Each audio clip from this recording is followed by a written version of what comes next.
Hey guys, name's Fen playing some Broken Triad. Man, I'm happy today. It's just like, I've been going out doing some stuff, replaced a battery in one of these Super NES games, Chrono Trigger. No more getting rid of the saves randomly. That's cool, that's a classic, right? Not gonna spend nearly as much money as I thought I had to do stuff, and that's not really relevant. Let's read this, which I totally forget what it is. Garrett, first of all, I want to thank you for following me. You are currently on Tempest Island, so called by the seafarers because of the unnatural storm surrounding it. Before it became this cursed haven for restless souls, the island was called Kyrule. It used to be populated by the Kyruleans, a peaceful group of precursors who had come here by means of the moon portal which brought us here as well. On the bright side, that's not bright, Narsal hasn't arrived on Tempest Isle yet, otherwise you likely wouldn't be reading this. The moon portal has some curious effects on time. For you, it seemed to take mere seconds to travel from the museum to the island. In reality, the voyage can take from a couple of minutes to several hours or even days. It all depends on the moon's position the moment you enter the portal. Narsal, you, and I entered at different times, thus we also arrived or will arrive here at different points in time. Since the portal works outside of our normal time, it can happen that somebody who stepped into the portal earlier will reach their destination much later. Excuse me. At the time I am writing this, I've been here for more than 2 days, and neither you nor Narsal have arrived yet. I only hope you get here before Narsal does. What you saw in Arkford was only the tip of the iceberg. I doubt I'd stand a chance against Narsal on my own, even though he is not in his complete form yet. Your immediate goal should be to follow me into the necropolis, the island city of the dead. No. A city of the dead in a game and you have to go into it? God. The island is very unstable due to all the volcanic activity, and some of the corridors I took to enter the necropolis already collapsed. You'll have to find another route, most likely through the temple. Since I don't know if and when we'll meet in person, I've placed several books and notes throughout the sanctuary for you to read. They should give you a better understanding of my perspective on this situation. I won't leave any notes on the island itself, since they might be found by Narsal if he arrives before you do. Keeper Aleph. Well, friend Aleph, thanks for the info, and now enter the necropolis. And I guess I didn't check my map last time, so there's the map. Here's a rough map of the city. I marked the spots where you can find a sanctuary glyph. The other glyphs are in the city of the dead. Hid one star gem there. That's the first one I got when I started talking about parrots and diamonds. If you can't enter the temple from the hypostyle, try the south entrance in the forecourt. Well, a bird in the hand is worth two in shepherd's bush. Let's go.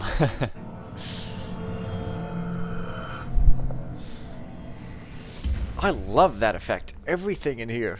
Just a broken record here. You know what? There's going to be terms like broken record, and somebody's grandkids are not even going to know where it comes from. They'll be like, what's a record? And what are these weird sayings? It's going to be like champing at the bit. That saying that is actually champing at the bit, but everybody thinks it's chomping, which is a reasonable thought, really.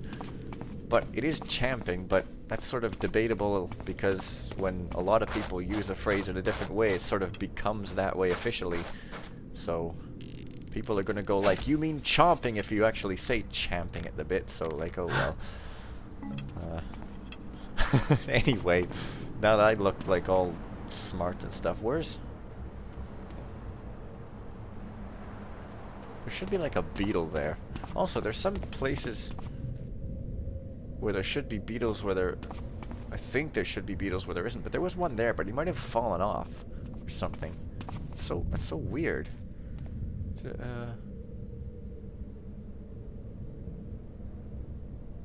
Hang on. Nope, yep, I guess they are around, so I don't know. Anyways, this is a neat looking door, and you need 2 star gems, so you have to go into that sanctuary place before even being able to get in here. Ah, nice. Look at that, it's beautiful.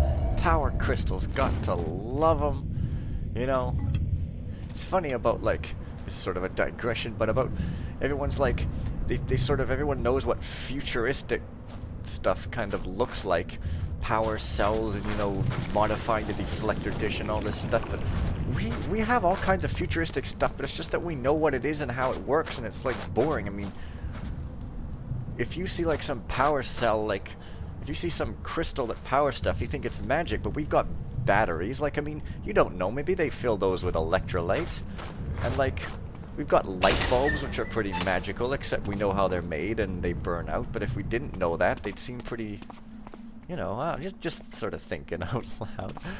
And I could go over there, but time to explore this yet. Time to explore this now. Okay, well, I could go to another sanctuary place, but I guess I'll read some more. I like reading, but only when it's read. As head priest and embalmer, I was of course among those who objected most strongly to the seafaring merchants setting foot on our island. When I heard they were trading goods they had brought from their ship, I fully intended to go down to the market and put a halt to any barter going on. Ironically, when I arrived there, I found myself being mesmerized by an item the strangers had on sale. It was a hammer, most likely once used as an instrument in battle, which emanated an aura of inexplicable calm and salvation. I am convinced there is a divine nature surrounding this hammer that in some way connects to our island. I plan on acquiring it, not for personal possession, but for further studies. I discussed the matter of the merchants with Emperor Vasberic, and we agreed on drugging them and transporting them back to their ship.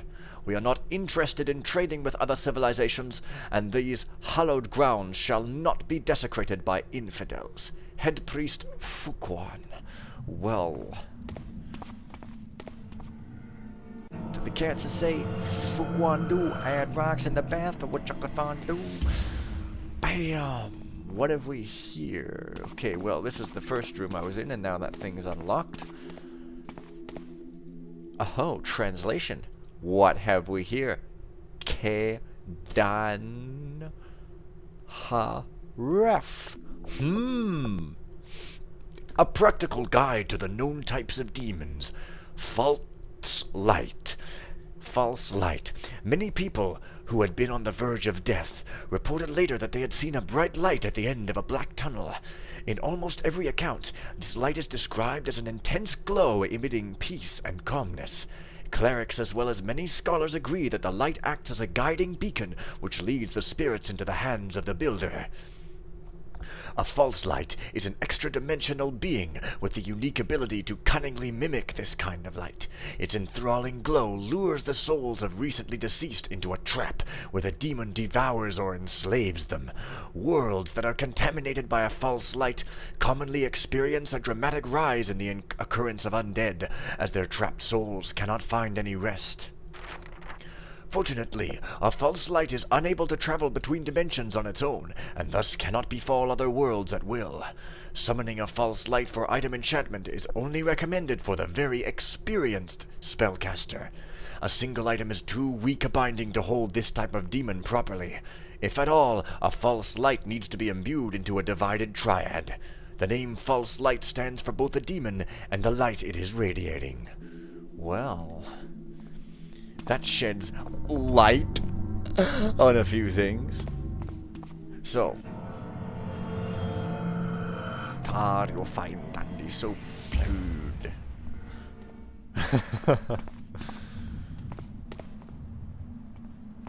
You know, it's too bad some things are memes and they wear out because they're genuinely funny, but the internet just wears things out till it dies. The last arrival. Notes of Healer Naza, 2nd Sode 126 CR. This morning we made a gruesome discovery. Apparently the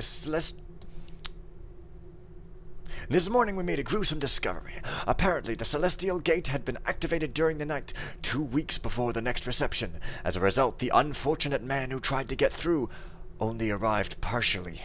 Lying at the foot of the gate we found an arm and a leg, both cut off as if a sharp knife had gone through them. This is one of the dangers of the portal.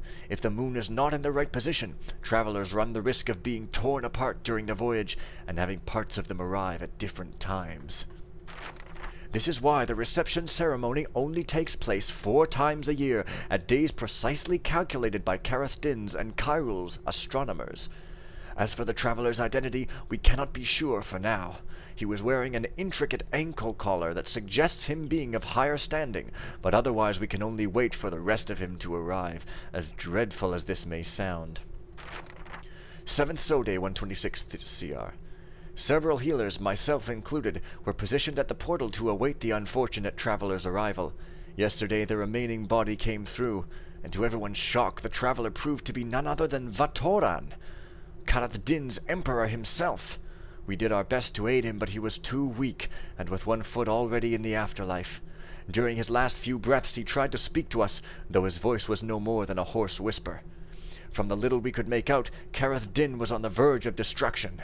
Vatoran mentioned the anger of Nlahotep, and that the priestess tried everything to appease the earth. Nobody else arrived that day, and since then the gate has remained dark, which likely means the other end has been destroyed. Vatoran must have tried to escape the cataclysm by entering the celestial gate. Vizier Kedan Haref announced a year of mourning for our emperor and the fall of our great city. As Vatoran is no more, Kedan Haref will now ascend to be the first emperor reigning Hyrule. We just hope our brethren in Garretts Din were able to escape with their lives. It is quite clear Vatoran was acting out of desperation. It is not the Emperor's place to step through the celestial gate, as tradition dictates he has to stay with his people his entire life. Although we cannot communicate with our brethren in Garretts Din, it became apparent to us already at the beginning of Vatoran's reign that he was quite fond of wealth, and not a man of the people like his predecessor Vatarak had been. It was only a matter of time before the gods would show their resentment. There is a way back through the celestial gate, if the third gate in Garretts Din is still intact. But since this is a one-way path, nobody would be able to come back to Hyrule and tell us what had happened to our home city and brethren. Next time, stuff will happen. See you guys tomorrow.